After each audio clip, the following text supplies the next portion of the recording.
Thank you for joining us. Today we are going to speak with Carrie and Greg. They have had encounters with dogmen on their property since 2010, and they are still having encounters today. They were even in Linda Godfrey's book, Real Wolfman, True Encounters in Modern America. Not only has Carrie seen the dogman on her property, but she also has photos of prints in the snow in her yard, as well as a horrifying picture of the dogman on the roof of her chicken coop looking straight down at her husband Greg, which was taken from a trail cam. So stay tuned. This is a horrifying story, but it's not over yet. And this is an exclusive interview only here on Exposing the Strange.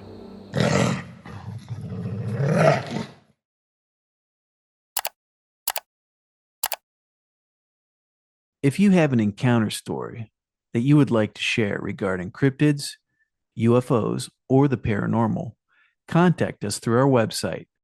It was back in around March of 2010, and we're just a normal family, and my son was living with us at the time, and he came to me. He was a college student, and he lived upstairs, and he was telling me about how he had been hearing noises at night.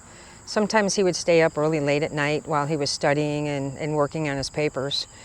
And I asked him about the noises, and he said that it was like grunting and growling and a lot of brush moving and stuff like that. And he could hear it from his window up in his bedroom.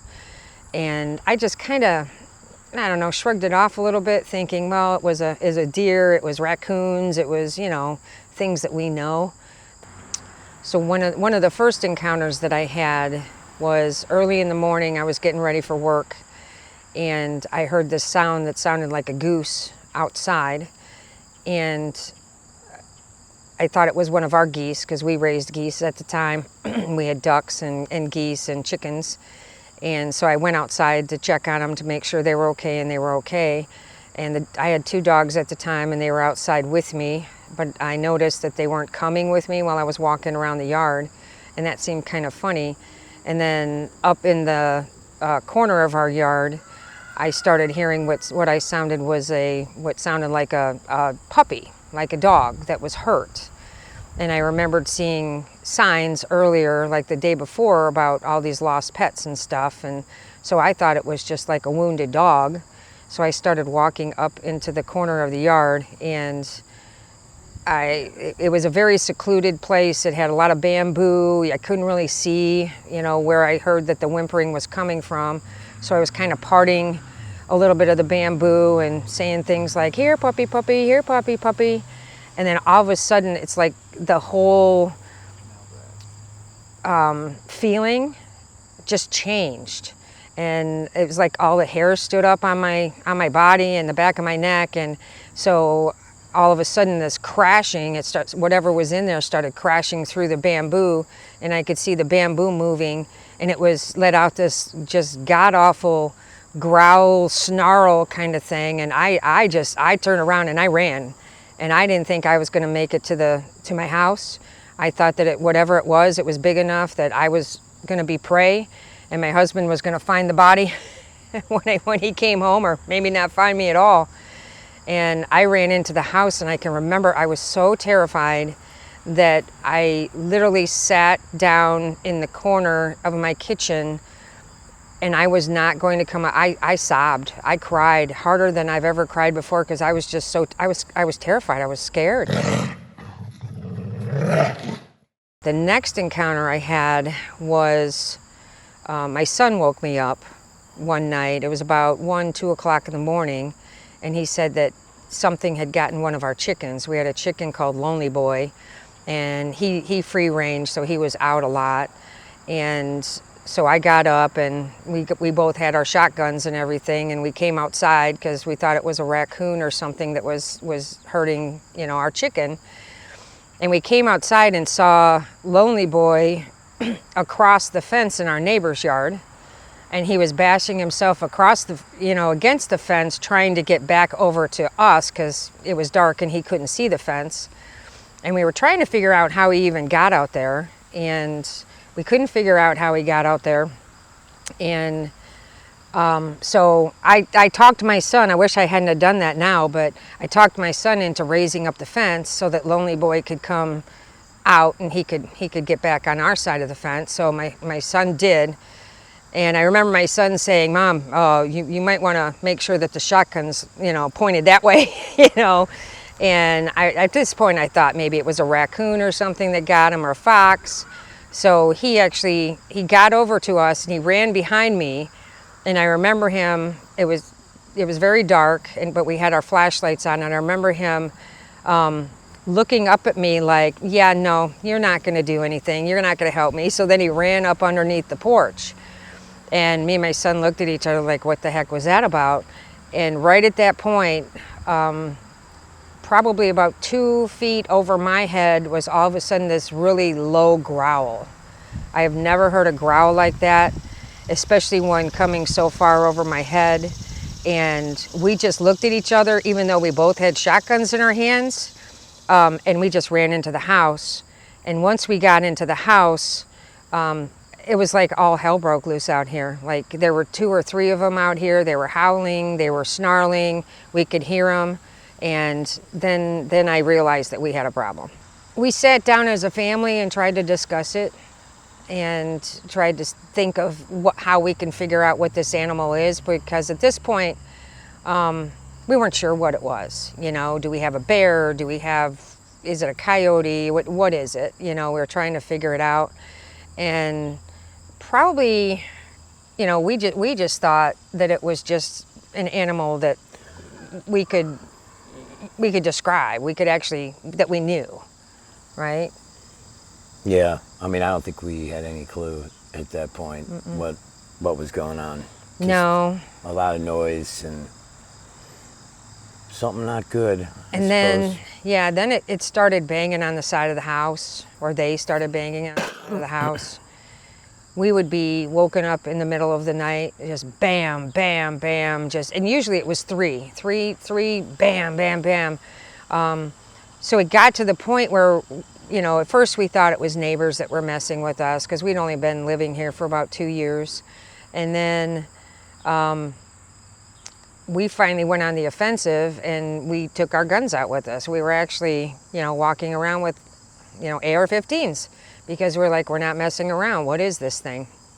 And I remember, gosh, there must have been a couple dozen times that we did that. And when we would come out, we would hear something. Like something would run along the side of the house and run to the back of the yard. We had a wooden fence in the back of the yard that we could literally hear them jump onto the fence, and you could hear the ding-ring of the fence as it was going. We heard them land, and then we heard them running down the driveway of our neighbor's driveway, and we were like, what animal could do something like that? It's almost like a human being, but I don't know of any human being that runs that fast and covers that much, ground within, we're talking about seconds from the time we walked out until the time they jumped over the fences. It was almost like they were toying with us. Yeah, well, there's definitely more than one, because they couldn't be that fast to go from one side of the yard to the other. I don't think it would be possible. They're definitely pretty fast. So there was another instance that really helped solidify, and that was my son would come home at work from class. He would take night classes, so sometimes he would come home at like 10 o'clock, and he would always park down below the driveway because we always left in the morning and he didn't want to block us. So he would park down that way, and then he would walk up. So being a mom, I used to wait for him to come home. And I remember one night hearing him come home, and I heard him walk by the bedroom window, because my bedroom window was right next to the driveway. And I heard him walk by the bedroom window, and then I don't know, about 30 seconds later, he walked back down. And I was like, oh no, we must have locked the door and he's going to get his key, or he's going in through the basement, right? So I got up real quick because I was going to holler at him, hey, I'm home, I'm up, so you can come in. And I was going to let him in the back door. And when I got into the kitchen, he was standing in the kitchen petting the dogs. And I just stood there looking at him, and he's like, Mom, what's wrong? I was like, how are you here? Just 2 seconds never mind. So I went back to bed and I couldn't figure it out. And it was after the Lonely Boy thing that, you know, we started talking about stuff. So I started talking to him about it. And I told him what I had heard. And that kind of really freaked me out and freaked him out, because obviously something had been walking behind him, something that was bipedal. I never really paid attention to that word until we started researching this. And, you know, walking on two legs, and walked back down the driveway after he was safely in the house. So that's when I was like, hey, we really have something here. So I went to Greg and tried to tell Greg about it, and he didn't really. Yeah, I wasn't really a believer. I was like, yeah, it's probably a raccoon. Yeah, deer. we kept coming back to the raccoon thing, right? Yeah, pretty much. And then it was probably, I would say, I don't know, it was about 6 months later. We had gotten a trail cam. I decided, you know what, I need proof. I need proof of what this thing is, because it's driving us nuts. It's banging on the house. It's keeping us up. It's basically harassing us, right?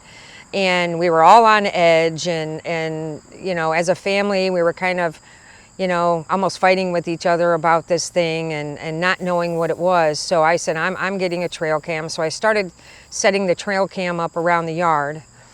And what I would do was I would set it up, and then I would come home from work after making dinner and everything, and I would check out any pictures that we had. So this one time I was sitting there, usually it was like pictures of birds and, you know, things like that. And then I started getting some really weird pictures. Like, I got a picture of something, you couldn't really tell what it was, but in the background you could tell that there was sky, but it almost looked like something that ran by the camera really fast, and it had a hairy back. And when I saw that, I was like, well, what do we have around here that's as taller than me that has a hairy back, you know? And then the next couple days, I got a pair of pictures that we used to have chickens in a chicken coop to the back of our property, and we'd have to go out and put them up at night. We let them free range once we got home and let them out, and then we'd go and put them up. Well, when we put them up, we'd have to go and we'd have to put some bricks in front of their doors so that, you know, critters couldn't get to them. And so I had the trail camera on that kind of, I don't know why I had it pointed that way. I'd just randomly been pointing it in different directions. But the first picture I had, I almost deleted because I didn't really know it was really anything. And it showed like these two, I want to say eyes. There were two eyes up on top. And my husband was coming and putting the chickens up. So he was like walking next to it. And so he put the chickens up. And then the next picture was really what caught my eye, because it made me realize, hey, we've got something here. And you could tell that when he walked away, so you can see him in the picture, you can see him walking away from where he was just at, and whatever it was, the eyes that were watching him from on top of the chicken coop, all of a sudden had lifted their heads up like they were watching him walk away. So the first picture is of the creature or whatever it is kind of hunkering down, like, oh no, here he comes. And then the next one was it picking up its head and watching him walk away. And that really scared me, because he was literally within inches of this thing. So I tried to get him to look at the pictures, and at first he wouldn't look at it. He didn't want to hear anything about it, you know. So my daughter was there, and she was looking at the pictures, and she finally said, hey, you really need to come and see these pictures, because there's something there. And if you lighten up the picture a little bit, you could see that it's a big canine type head. And there was nothing behind the chicken coop that anything could stand on. There was nothing for it to lean against. Whatever was there was a lot bigger than my husband, and he was within inches of it. So you want to tell him how you thought about it? Well, yeah, I fought it off for a while. They were saying, oh, it's this and that. And I said, no, it's definitely a raccoon or something, because you could kind of see the eyes on top of the roof and see me in the picture. So when I looked at the second one and took a closer look, I think she did lighten it up a little bit. And then I was like, oh boy, I don't know what that is. Because you could see it actually, his eyes were positioned here, and then in the second photo, it moved. And it was like looking direct, like looking at me. And you could see the snout, and you could see So, how it was glaring towards where he was going. It was pretty obvious whatever it was watching me. So I was pretty on board at that point. Something was running around, making noise. Then, unbeknownst to me, my son had been talking to the late, great Linda Godfrey. And so he finally came to me, and he was talking about, I think that we have this thing called the Dogman. And I had never heard of the Dogman. I grew up in Michigan. I had never heard of the Dogman, So I was just like, what is that? No, that's not what it is. We can still explain it, Maybe a coyote got up there. I don't know. So I finally started doing research on it. We still had the bangings. We still had stuff going on. I would catch the glimpse of something, and then it was gone. Just really weird things that were going on. Things were missing in the yard, like the dog toys came up missing, but then the next day they would be back, and it was just weird little things like, who's messing with us? Who's doing this? And I finally broke down and called Linda Godfrey, and I was talking to her about it. And she told me, she said, you have a Dogman. This is what they do. This is how they terrorize people. I was afraid to go out of my house. I mean, to this day, I'm afraid to go out at night. When I'm home alone, I do not go out. I don't even take the dogs out. If they bark, I'm jumpy. If we hear a knock or anything, I'm really jumpy. It's almost like, I don't know, PTSD or something. But, I'm really afraid, because with seeing these things and the encounters that we've had, they're just so fast. And actually, I had described to Linda how we'd walked out, and we'd walked in like a tripod, formation around the yard. And she said, stop doing that. That's what they want you to do. And I was like, what are you talking about? And I must have talked to her like 8 times. And she was going to come out, but she was sick at that time, so she couldn't come out. And she said that they're playing with you. They want to see these reactions with you. It's, to me, it was like cryptid ding dong ditch, they're knocking on the door and then running away. And when I realized that, and then she said something that I will never forget, because I almost dropped the phone, and I almost told him for the 10th time that we're moving, we're getting out of here. She said, the guns won't do you any good. And I said, what do you mean? They sure do make me feel good when I'm walking around the yard. And she said, if they wanted to kill you, they would have done it by now. And then I realized she was right. They were so fast, they were so quick, they were so quiet. They could be right next to me, and I wouldn't even know they were there. So then we started like non-reacting. If the banging was happening on the house, we no longer went running around like chickens with our heads cut off. And eventually that part of it kind of died away, but then we had the other encounters as well. That winter, again, I was home alone, and I remember I was doing work, and it was about 10, 11 o'clock at night, and I was sitting at the kitchen table, and we had a deck then. We've since torn out our deck, but anyway, and I was sitting at the kitchen table, and I heard this thump, this like something jumping off the roof onto the deck, which was very commonplace. They used to get on our roof and make all kinds of noise and stuff like that. So I was kind of used to that, but I was home alone, so I got scared. And my son was away in college, and so I called him. I called him on the phone, and I was telling him about, what I'd heard. And he's like, well, don't go outside, Mom. Don't go by the windows. You know what to do. Don't let them bother you. They're just messing with you. So I was standing next to the kitchen window looking out by our sink.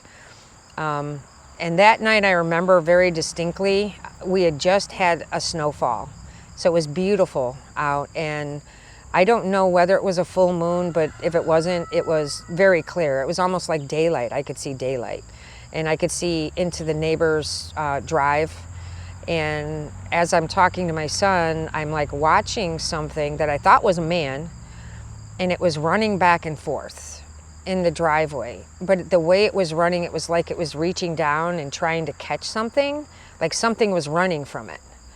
And so I was sitting there, and I remember I kept saying, "What is that? What is that?" And I'd forgotten that I was talking to my son on the phone until I heard, "Mom, what's going on?" And I said, oh, I'm really sorry. So I explained to him what was happening. I said, it's running back and forth, and I must have watched it and talked to him for over 20 minutes. And you would have thought that I would have, since I had my cell phone in my hand, would have started a video or something, but for some reason my mind didn't even go there. I was like just watching this thing, like, what is that? And I could tell pretty early on that it wasn't a man, because it was just running too weird, and it was too fast. I mean, it was going from one end of the driveway to where I could see it in the other within a second. I mean, I've never seen anybody run that fast. And at times it seemed like it had dropped down on all fours, and then it popped back up.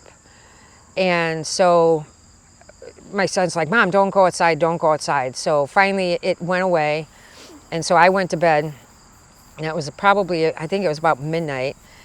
But I told myself, the next day was, I think it was a Saturday, and I had the day off. And I told myself, I was praying, please don't let it snow. Because whatever was out there, I know there's going to be prints. If it just doesn't snow over the prints. So I went out first thing in the morning. I left the dogs in the house, and I went into the neighbor's, property, and I found prints. And I found a lot of prints. I wish I knew what I knew now back then, because I would have tried to probably cast some of it. But I did take pictures, and the only thing I knew to judge the size of it was using my hand. So I put my hand down next to these prints, and those prints, they were like this big. They were huge. And then I had a black lab that was like 70 pounds. So I came back and found his prints in the yard and took pictures of his prints to kind of compare it to, like, this is a 70-pound lab that has a footprint like this, and what is this thing, But that kind of, right then and there, I knew, yes, we have a Dogman. I've seen it, and that pretty much solidified what we had. Liberty's our black German Shepherd. She's a German Shepherd. She's pretty sensitive and to all the happenings. So we always kind of get a feel if there's something happening by her. But one night, I don't know how long, maybe a year-ish. Anyway, so she wanted to go outside, so I let her out the back door, and she goes up the yard, and so I'm about 15 feet out of the house, and she comes tearing back down and zips by me and runs in the house. And so I look back, and then as I look up where she came from, I see something. And I'm saying, oh man, I can see the shape of it, and it was gray, and it was tall, but I couldn't get any distinct features, but I thought real quick, gosh, should I go get my gun? And as I did that, it kind of like moved, like I could barely see it, and like it went to all fours, and then was gone. This was in like split seconds, because the dog went by, I looked up, saw it, and then thought for a second, and I thought I heard a little bit of noise, but so I was standing there just like scratching my head, and so I go back inside, and Carrie sees me, and she goes, "What?" I said, "I don't know." She goes, "Well, what do you mean?" And so I tried to explain it. She goes, "Well, what did you see?" And I said, "Not really sure. I know it was big and tall and fast, but it was like you could kind of make it out. It almost seemed like once it noticed me noticing it was gone. Like it didn't expect me to actually be able to see it. But yeah, I didn't really know how to explain it to Carrie, and she says, well, that's pretty much, so I don't know. I know they're extremely fast because it was gone in a blink. So I was very excited about him having that encounter, because now you were. I wasn't in a place all by myself. It was like almost a aha moment for him.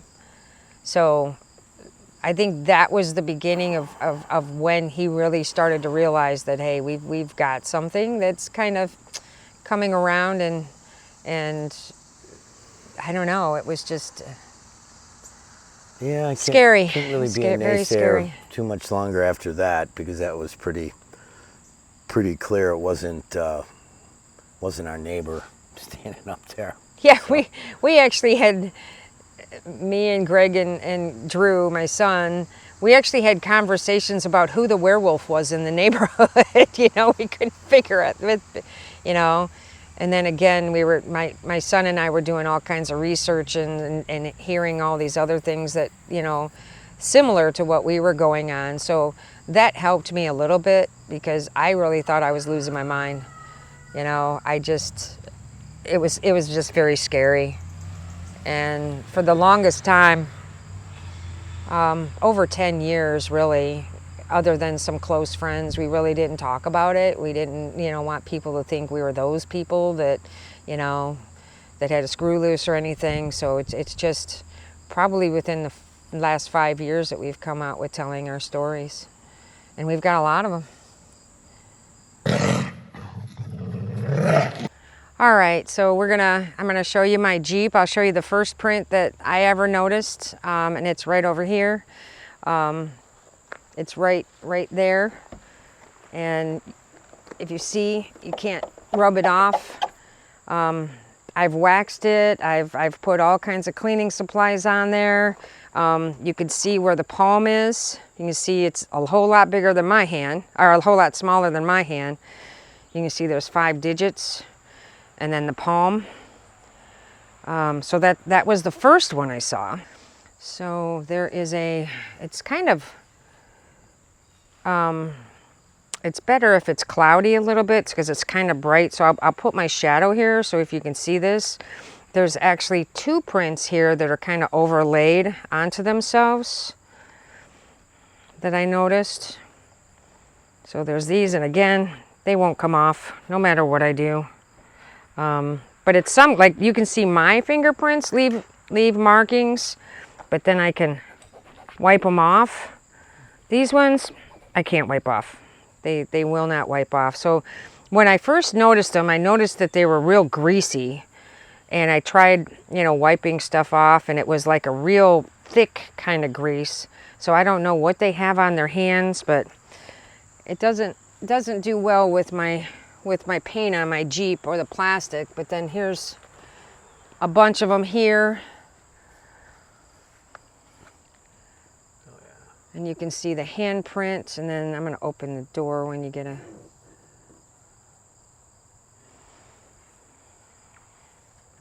There's smudge marks here, and that's from them. This one's this year's, because that wasn't here. So I think that is actually a fingerprint. I had a friend who was a police officer who was going to come out and fingerprint and see, you know, with his fingerprint kit, but then he never made it out. So we did find another encounter in our town near, it was called Silver Creek. And when I encountered that, I started thinking about how they would move and how because we're a pretty, I know we're rural, but we have close neighbors. So to think about like anything like a Dogman or a Bigfoot being so close to such a community, to me just didn't make any sense, because you know, aren't those things supposed to be out in like the Rockies and things like that? And here we are in, you know, a very rural area. So we started actually hiking back into the back of our property.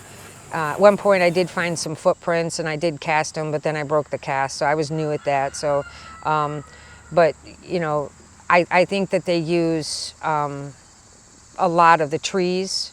I think they use, you know, the trees for camouflage. Sometimes we've had encounters during the day, but mostly it's during dusk. It's either dusk or it's late at night. I just had that one encounter early in the morning that I had in the beginning, but after that, And that one, I think with looking back, I think that it was trying to get my dogs thinking that it was an animal that was hurt and trying to lure them away so it could eat them. Honestly, that's what I think it was. But you know, I did research on the limestone caves that we have here. And, you know, I know a lot of people with the Silver Creek sightings, you know, some of their comments online were like, oh, there's no place for them to hide. We don't have mountains. We don't have this. And we have a lot of caves. And the limestone caves are all, you know, closed down for some reason. Nobody wants to talk about it, you know, so that was something that I started delving into. And what I found was the more I wanted to talk to people about it, the more people shut up and wouldn't talk to me. They didn't want to talk about those caves. So I think there might be something there, but for the most part, you know, I think they stay to the wood lines. I think that they might travel the streams and rivers that we have here. They don't leave a whole lot of footprints from what we've seen. We've seen tracks in the snow in our yard, and I've got pictures of them that are over 3 or 4 feet long, where my son and Greg have been walking next to them, and it's almost 2 whole strides of theirs to the one, you know, so, but that's very few and far between. I don't know if now, since they know that we know about them and nothing has happened, maybe they feel that we're not a threat to them. But as far as where they come from, I don't know. I know that they come during certain times, usually from April through May, we see them, and then again in the fall. So where they go during the summertime, I don't know, because we generally don't have encounters in the middle of the summer. We did have a couple encounters in Hocking Hills, though, which was very weird because we had gotten a camper in Hocking Hills so that we could get away from these things, and then we had 2 encounters there. So, you know, what's up with that? You know, I've heard from doing the research that they talk to each other and they communicate with each other, and they were like, you know, maybe the ones in Hocking Hill were like, oh, that's Carrie and Greg. Let's just kind of say hi. I don't know. But I do know in the beginning it was really scary. You know, now it's still scary, but we've kind of learned to live with it, if that makes sense. Stay tuned for more exclusive content right here on Exposing the Strange.